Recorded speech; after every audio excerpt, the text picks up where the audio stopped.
Hello. The question, why should you be honest with your lawyer, seems to be self-evident. At least the answer to that question still seems to be self-evident, but unfortunately, many people prefer not to be honest, or at least not to be meticulously honest with the lawyers.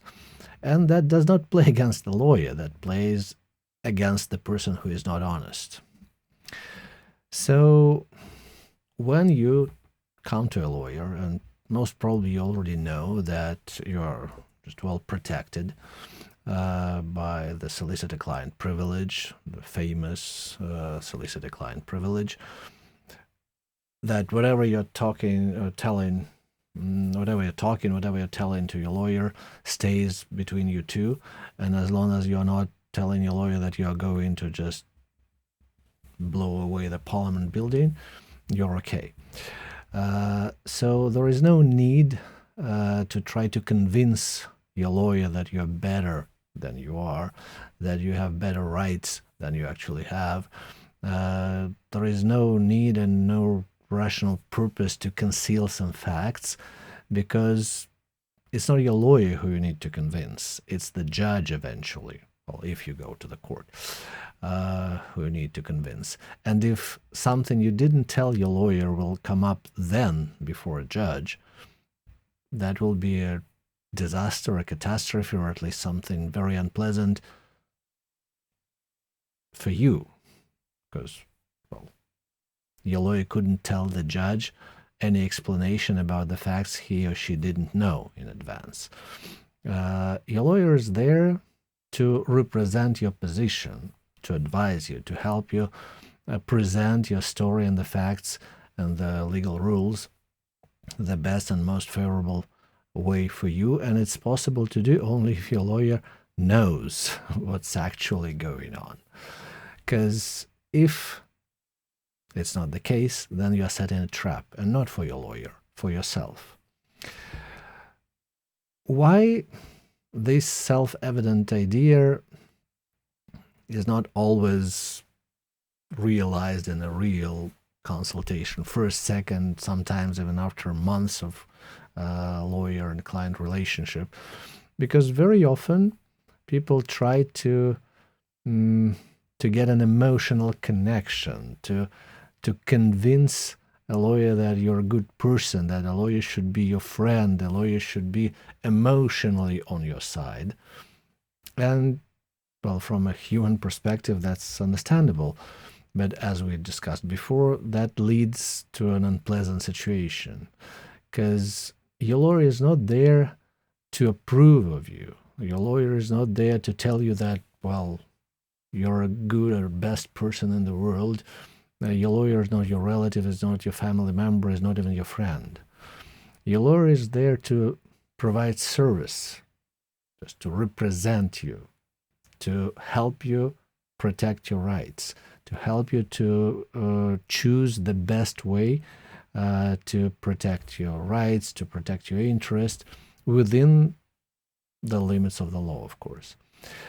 And if something is unknown to your lawyer, then eventually your lawyer will not advise you about that situation. Your lawyer will advise you having no knowledge about some particular flaw or some particular difficulty, or something that is not totally there, or is not 100% sure as you're telling him or her. And the other side will have its own lawyer. And if the other side is more honest, is more truthful with his or her lawyer, then that lawyer will know about this difficulty, will know about this flaw, will know about this particular weaker point, and it will be used, and it will be used against you. Worse even, sometimes when your lawyer is trying to get to the gist of your story, just asking for facts, asking for details, asking for the proof you have, you get irritated, as if your lawyer doesn't trust you. But again, it's not your lawyer's job to trust you. The lawyer's job is to get the story straight and to help you with that.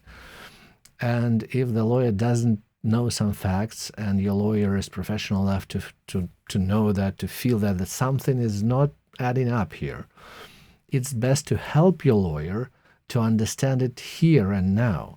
And sometimes, after reviewing that, your lawyer might advise you not to go to court and not to go into a conflict. Your lawyer might show you that your position is actually not as strong as you think, so you'll economize money, time, stress, everything.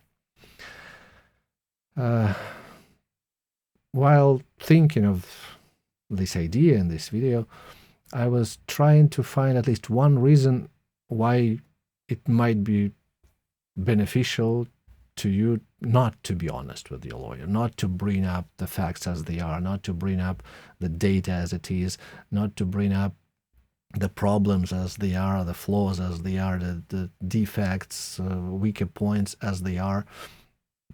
Because, well, usually people have no problem with bringing like strong points. It's all about these things that many people, many clients just have a tendency to avoid, to forget, not to talk about what's unpleasant, and so on and so on. And it's okay as long as you're then answering questions asked by your lawyer. But if instead you're getting irritated, well, you're not serving yourself well. So in order to save yourself like a moment of embarrassment in court, it might be a good idea to either analyze all your weaker points on your own, even before you come to a lawyer, and then just deliver. Or at least to cooperate and to help your lawyer when your lawyer is trying to get the details of your story, even those that are not favorable to your cause. Because that way you'll probably find some arguments, maybe some negotiation points that would help you. But if not, if it will be a total surprise, if it will be a trap, then you will have nobody else to blame, unfortunately, but just yourself. So again, please be honest with your lawyer. That's totally in your interest. Thank you and have a nice day.